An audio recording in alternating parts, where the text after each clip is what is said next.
In two prior devotionals, I've talked about this odd mix of superiority and inferiority that we feel after the election, regardless of which side we're on. We have this feeling that we have the superior opinion on our side, and we will be proven right.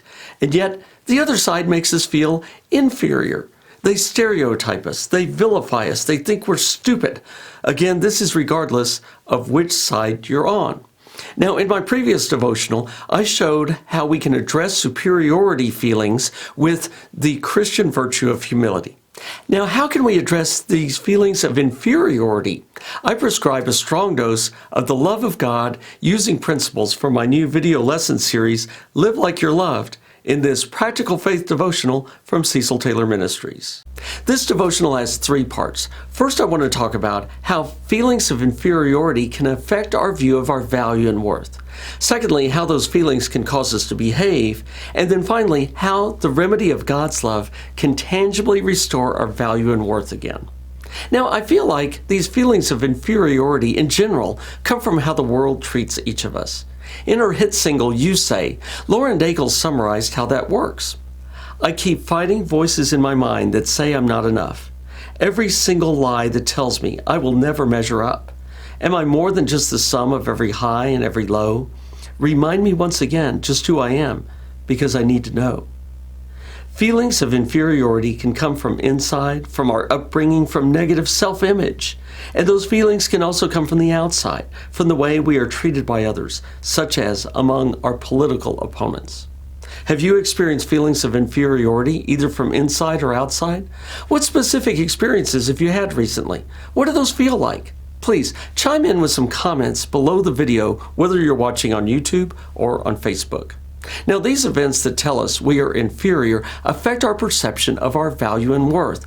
Now, while our value and worth is God-given, society puts a price tag on each of us to assess our value and worth. And we often fall for this and don't see our true God-given value and worth as children of God. What happens when we feel inferior? Well, we can withdraw inside ourselves, get depressed, see ourselves as worthless, but we can also lash out at others. We address our sense of inferiority by either trying to drag others down or attacking those who make us feel worthless. When you get down to it, inferior feelings can cause us to sin. Why do I say sin? Well, because we do and say things that don't honor others. We break relationships when we're meant to be in relationship. We can harden our hearts and not forgive others when the Lord tells us expressly in so many ways that we must forgive. So these feelings of inferiority must be addressed, and this is where God's everlasting love comes in. God loves us. God loves you. God loves you individually, not just this global all of us, all of you. God loves you now, no more and no less than He ever has or He ever will. Now, I could point throughout the Bible to many places where God's immense love for you is evident. But as I'm recording this in the Christmas season, I want to point to one symbol of that love that's very obvious: the manger. There's a song entitled, Love Came Down at Christmas. That's exactly what Jesus represented, God's love, taking the form of a child and a servant, reaching out to us, to live with us, to teach us about life, to save us from death. God sent Jesus because He loves us.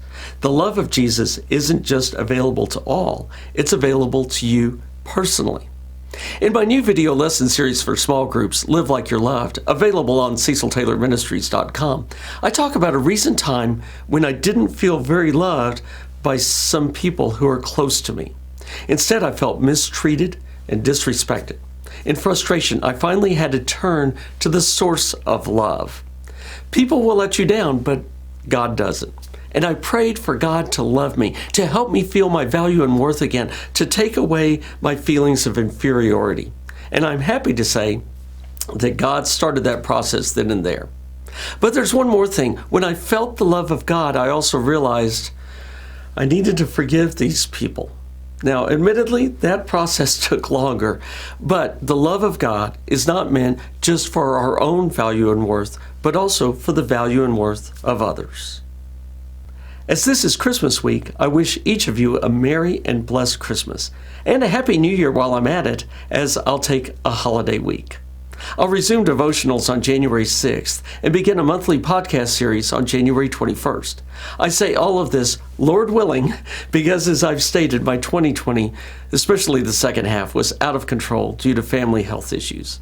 I'm hoping to see more stability and the opportunity to carry out this ministry in 2021. In the meantime, please like this video and comment below, subscribe to the Cecil Taylor Ministries YouTube channel, and follow Cecil Taylor Ministries on Facebook. And check out ceciltaylorministries.com for video lesson series for your small group. I'll see you next year.